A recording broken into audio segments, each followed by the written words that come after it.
Hi, I'm Naomi Murphy, and this is the Locked Up Living podcast, where we talk with a wide range of people about harsh aspects of institutional life.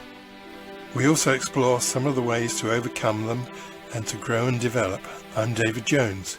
So join us every Wednesday morning, 6 o'clock UK time, for a fresh podcast.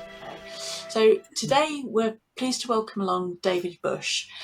David initially trained as a mental health social worker and worked in county mental hospitals in America before going into private practice as a psychotherapist, and worked as a psychotherapist for about 40 years before retiring to California. So really pleased to have you along today, David. Welcome. Thank you for welcoming me. David, thanks very much for coming along. Sure. Very good to meet you. David, you're a retired psychotherapist, but still passionate about helping people improve their mental health. Can you tell us something about how you're doing this? You know, I had so much success with the program that I developed that when I retired, I couldn't let the program retire with me. So I decided to continue to make it available to the rest of the world. And right now it sells in 32 countries and it sells on Amazon. It's one of the rare products that has never had a negative review on Amazon. And I get emails all the time from people who have basically said that it's changed their lives. And for a lot of people, they actually prefer it over seeing a therapist. And then some people see it in conjunction with seeing a therapist, and it just speeds along their therapy. It's probably worth saying that I invited David onto the podcast because David had kindly shared his program with me, and I tried it myself, and I don't have lots of unprocessed trauma, so I just felt that it had really kind of created quite a clear, relaxed but focused sense of being for me. But I have also introduced clients to it, and clients have spoken about how powerful they found it as a tool to complement their therapy. So help me out here, David, because I'm the ignoramus in the room. When we're talking about your program, is this a self-help program, or what is it exactly? You know, it's a self-help program, and it's different than what most people expect from a self-help program, because most of them are like lessons, whereas this is an actual therapy session. It has elements of 6 different therapies. EMDR is the most important, but it begins with self-hypnosis, and it has elements of meditation and music therapy, and something called Gestalt therapy, and something called awe therapy, which is a profound connection with nature. It combines all of those elements into something that's probably more powerful than any other self-help tool ever developed. Right. I'm still struggling. So does this come in the form of a book? No, no. This is an audio program, and it's largely classical music. And the essence of why it is so helpful is because for the first time in history, people had the ability to create an REM state of their brain, rapid eye movement state. You only experience that when you're asleep for the most part. And now people can have an REM brain. And what happens is that when the brain is in that state, it's much more effective at processing trauma. It's also more effective at, with your eyes closed, at making vivid images. And it also helps in recalling things. People do this program and it's like searching their brains, and they find things in their brain, experiences in their brains that they thought they had forgotten, and they wind up having strong emotional reactions. And that emotional reaction is the way the brain processes and gets out those emotions so that it no longer affects them. The same things happen during REM sleep when people are dreaming. And you think about people who are having nightmares. And my understanding of how nightmares are actually the brain's efforts at trying to process the trauma, but it's so ineffective at doing that it may take a couple years of nightmares before a person can actually rid themselves of all of those traumatic emotions. Most of the time when people do Se-rem, they accomplish what they need to accomplish in 2 sessions for most of the time. Because the brain is so, when you're conscious and you can direct the images in your brain, it's the brain can clean itself much more effectively. This is fascinating, David. Yeah. How did you come to develop this? Well, when I first did the EMDR training, I felt like I was very skeptical of it. I could not hardly believe that this was real. And when I went to the training, it was shockingly different than anything I'd ever experienced. So I'm open-minded, and I thought, this is groundbreaking. This is a groundbreaking therapy. And at the same time, I was a little critical of it because number one, they named it with an absurd name, eye movement desensitization and reprocessing. It's hard for anybody to remember that. And then they focused on eye movement, which was tedious and exhausting for both the therapist and for the client. To have to move your eyes back and forth hundreds of times just seemed so unpleasant.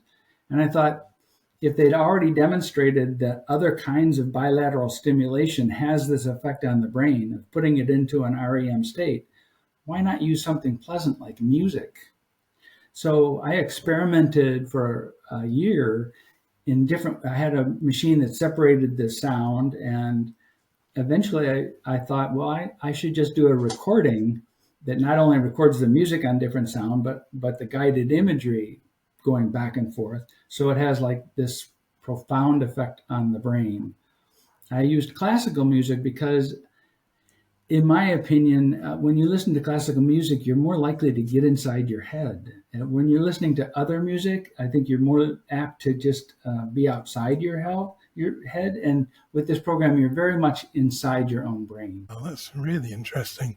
Yeah. I mean, I can really understand that. I'm someone who goes to opera quite a lot, and there are particular operas where you just close your eyes and go inside your head.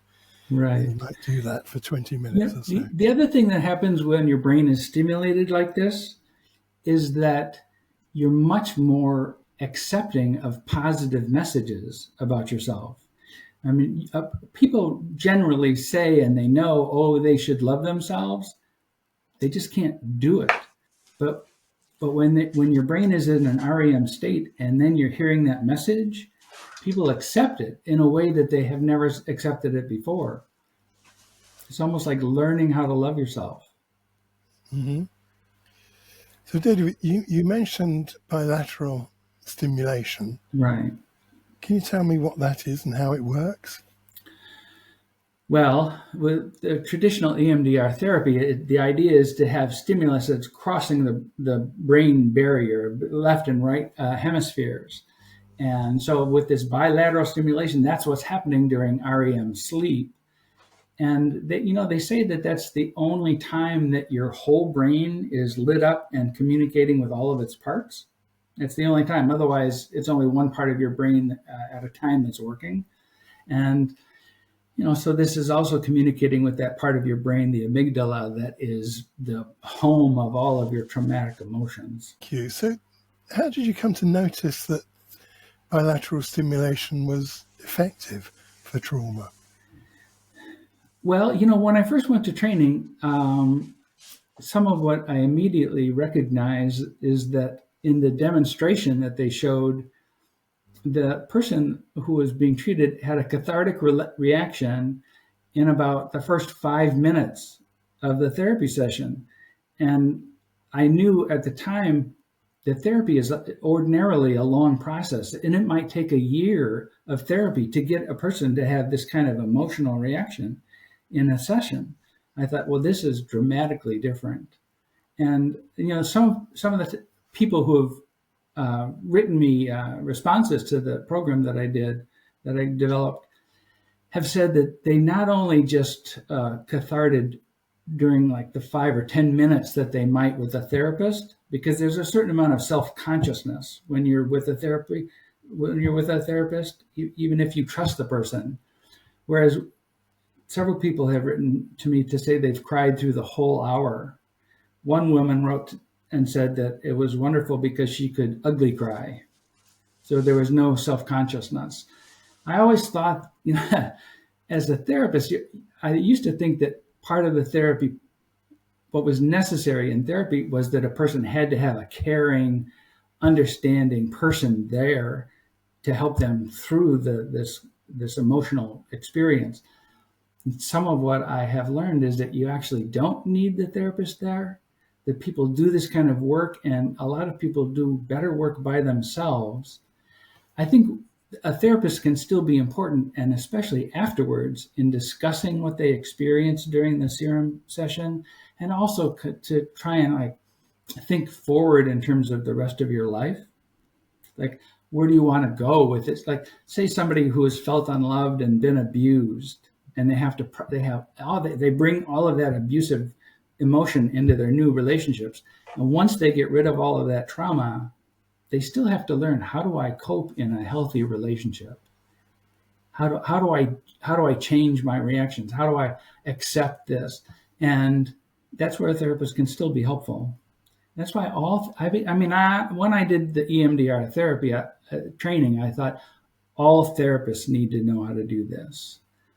And now with my program, all therapists can do it without even spending the $3,000 to get the training. So I think it's an advantage. It's an advantage. Can I just ask David, if somebody had I suppose I wanted to call it a simple trauma. Say, for instance, they were traumatized after being in a road traffic accident, so a single episode trauma. Mm-hmm.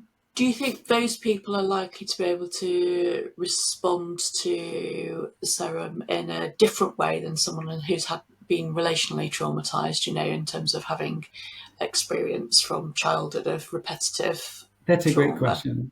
Some of what surprised me about the reactions to Se-rem, is just how generally it helps people in all kinds of different circumstances.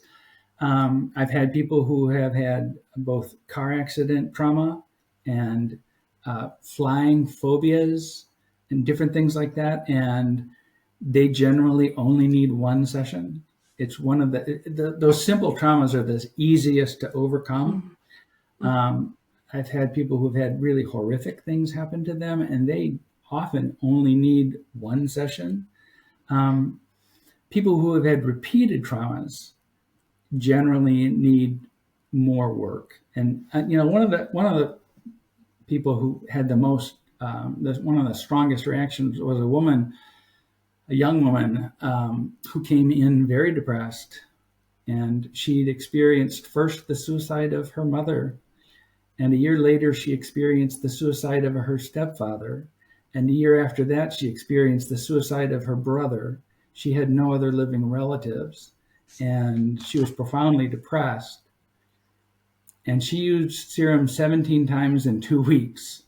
And she came back and she said she didn't need therapy anymore. She was totally a different person. So yeah, some people use Se-rem every day. There are people who have medical issues that will use it. Fibromyalgia will use it and have said that they don't need as much medication anymore. They would prefer using the program every morning of their lives to just get into that calm state. And if they have fibromyalgia but don't necessarily easily call to mind trauma, how would they make use of the Se-rem process? Because within that you do ask people to call to mind a trauma. You ask people to be mindful of what they'd like to work on in advance, don't you? Some of what is disheartening is the percentage of people who have had trauma in their lives. It's almost everyone I ever treated had trauma in their lives, and almost all the people I saw in private practice wound up doing my program.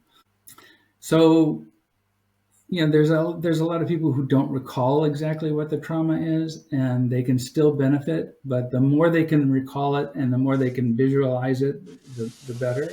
It's a powerful program that sometimes is people will need to do it in short episodes. Like I had one person who was an alcoholic and he couldn't talk about his trauma at all. And he was probably going to die of his alcoholism. And he was in with his wife. His wife had brought him in, and he could only do Se-rem for a couple minutes at a time, like 2 or 3 minutes at a time, because it was so emotional for him. And he did that for a month.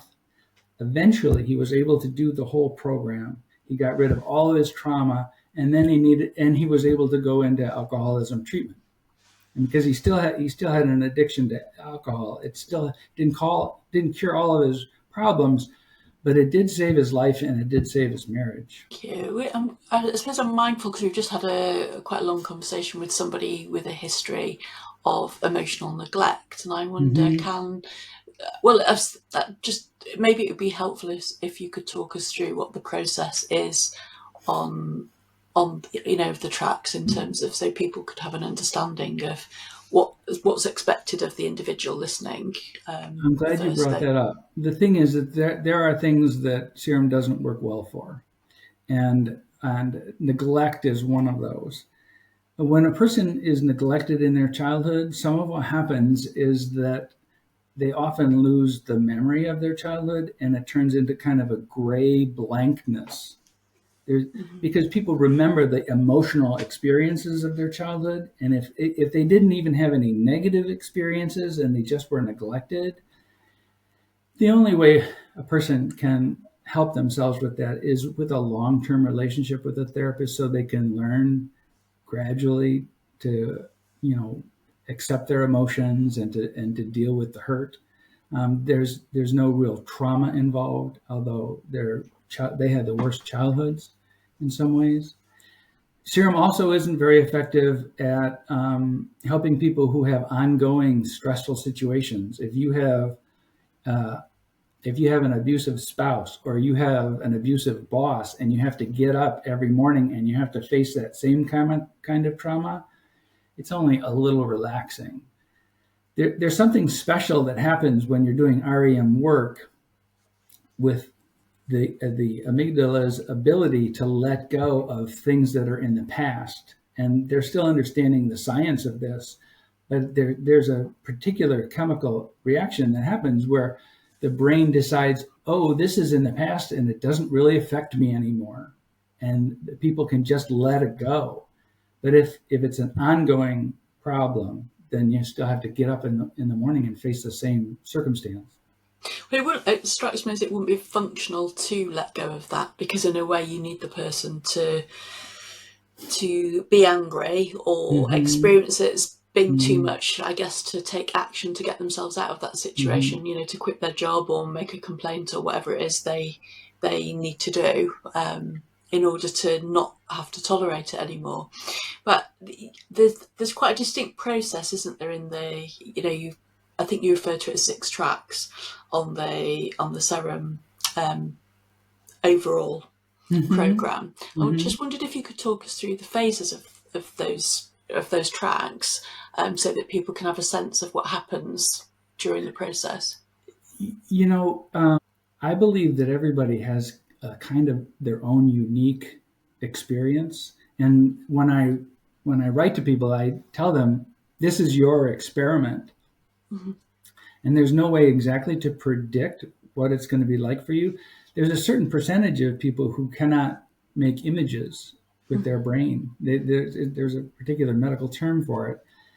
And those people will have the least reaction. People who have hyperactivity will have the least reaction.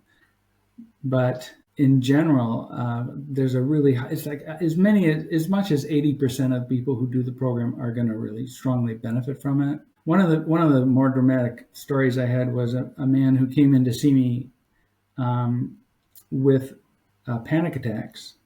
This was a highly paid executive, and he was on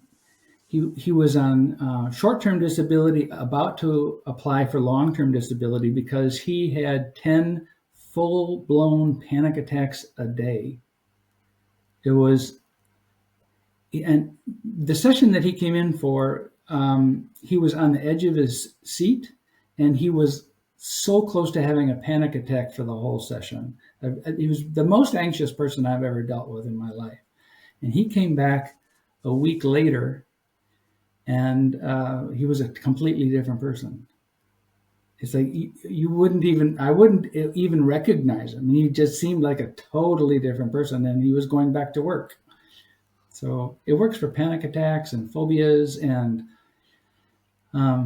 it also works for grief. There's a lot of, some of the hardest work is when a parent loses a child, and those kinds of people need more sessions, because it's an ongoing thing every day. But they can visualize the relationship and process it, and then come back to restoring their own lives. And that's the hardest thing, to get back to your own life. David, could it be used by services as a support for people on waiting lists, or in institutions where people might have very complex, like the kind of hospitals that you worked in earlier in your career, perhaps, where they might need very intensive support, and maybe there isn't enough, it might not feel like there's enough talking therapy to go around? One of my goals is to have as many people use Se-rem as possible. 70, almost 75 years old. I won't be around for all that long. And I'd like to leave this to be able to give it to people who can't afford therapy. Right now, EMDR therapists, charge, in the United States, it's up to about $250 per session. And they usually have about 16 sessions. That's unaffordable for most people. There's waiting lists in so many different institutions. And yes, I think that it would probably cut down waiting lists by 50%, and it would shorten therapy by about 50% or more for some people. So yeah, I think that it's really, I think that the benefit of the REM brain state, that the healing effect of that is at the very beginning of being well known. I think it's in its infancy in terms of, and that was the most important thing that Francine Shapiro discovered. What the essence of it was, how healing is the REM brain. And there's a number of different ways you can stimulate your brain into an REM state. I think that using classical music and guided imagery is the most pleasant and the least expensive. Have you come across Zimmerman's flash technique? I myself haven't. I've heard mention of it, but when I posted that I was going to be having a conversation with you today, and somebody said, "Oh, have you heard of Zimmerman's flash technique?" And I wondered if you have, and if you know how that might differ to. Yeah, I haven't heard of flash technique. I've heard of tapping, which is probably one of the more well-known ones, where people just tap their shoulders, and but I think that that's kind of a mild experience compared to like closing your eyes and going into a deeper visualization. Okay, thank you. David, can I ask you, because sure. it sounds like you've had some really impressive results with people you've been working with. Mm-hmm. Have you been able to conduct any studies which validate your results? I wish I had. If I had discovered this when I was a young therapist, I would have probably pursued that. But I'm too old to do that now. It's I'll leave it to somebody else. I really hope that someday that they will use my program as a template to create multiple other programs that are more specifically addressing specific traumas. You think about your inmates, and they have particular traumas just being in the institution. And I think about people who are victims of crime. I've had a number of those, but my program, it really geared slightly more towards childhood trauma, and maybe slightly more towards women than men. But you have all kinds of medical traumas. It's also treated that, but it's like spousal abuse, military trauma. It's like there are so many different kinds of trauma that could be specifically addressed.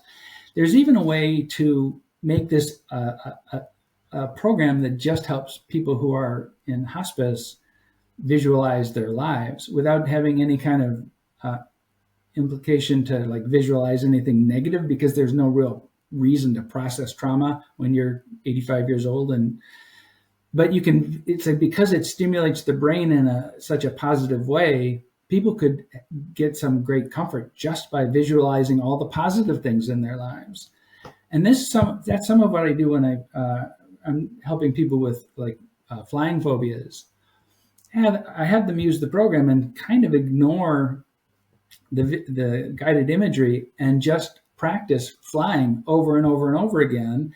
And because the brain is being stimulated, it's accepting this experience in a positive way, so they don't have a flying phobia anymore. I should also mention that because this program is so emotional, depending on how bad the trauma was, that for some people it's awfully emotional to begin with, and I recommend that they do it by walking with it.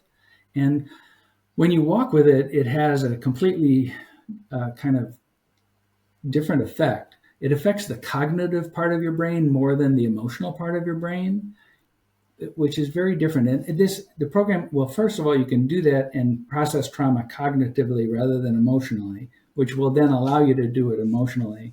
The other thing is that there's a part of trauma that is almost always accompanied by obsessive thinking. It's like that's another way the brain is trying to get over this. It's like when you think about it, people can't even escape their obsessive thoughts, and it's almost like they begin to feel like their brain is torturing them because they can't stop thinking about it. But every time the brain is thinking about something like that, it's discharging a little bit of emotion. But they have to, because the brain's not in an REM state, they have to do it hundreds and hundreds of times to get where they want to go. So if you do the same thinking, the same obsessive thinking while you're walking with Se-rem, your obsessive thinking will be gone. It just dissolves. Your brain determines, I processed that. I don't have to do it anymore. Well, I was just going to wind up, but perhaps you've got more to say, Naomi. Yeah, well, I had a couple of things. One that's I think it's really generous creation. I mean, you're charging like nothing really for people to be able to download it and encouraging people to share it. It sounded like you were also encouraging people to experiment and see if they can develop it further to Absolutely. Try and make it accessible to it should change a broader mental range health. of people. Yeah, and there's something really generous spirited about that, David, which is lovely. And I suppose one of the other things I loved about it is you're endeavouring to help people beyond the therapy room, to make therapy briefer, more efficient, even in place of therapy, which makes therapy potentially much more cost effective and accessible. And I wondered whether you had any thoughts about why don't we see more innovations from therapists? You know, is that because we're not really encouraged to think about using psychological knowledge to think a bit more broadly, or do you think people are frightened of doing themselves out of a job? That's a good question. I don't know that I have the expertise to comment about it. Your opinion is fine, rather than it doesn't need to be followed. I don't know. I think that Francine Shapiro's discovery was probably the most important psychological discovery in the last 100 years. And so who knows where they're going to take it? It's already, like, there are so many EMDR therapists already worldwide, but I think that the idea of doing more self-help is something, when you think about the millions of people who need this kind of help, I think that self-help programs like Se-rem could bring it to so many people. And that's what I'm hoping for. Thank you. Thank you, David. I think it sounds like you've had a very worthwhile life in the cause of good. Yeah. I'm very happy with my life. And I loved being a therapist.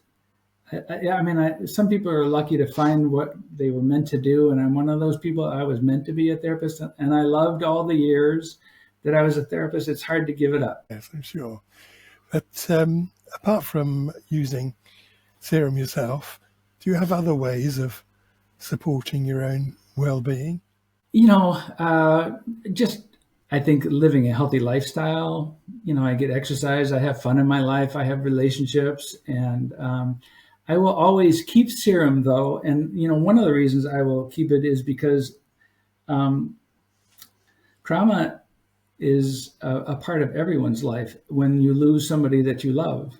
And I know I used it when my father passed, and unfortunately, if my wife passes before me, I know that I'll need it because I know I won't be able to survive without it. I'll need help in processing that kind of loss, and that kind of loss is in everybody's life. So it's kind of like having medicine in your medicine cabinet. Very much indeed. Thank you. And David, we'll put a transcript on Substack, and we'll share links to your website I and appreciate make it. sure that people can find where to download your tracks from. And I give free consultation to anybody who uses the program or has any questions. I'm happy to do that. That's brilliant. And thank you for having me. Thanks I very really much. appreciate it. Really much. Thank you very much. Thank you. Alrighty. Bye-bye. That was a great conversation. And I really Thanks. enjoyed meeting you, Dave. It was enjoyable for me too. Thank you. I don't get a chance to do this much.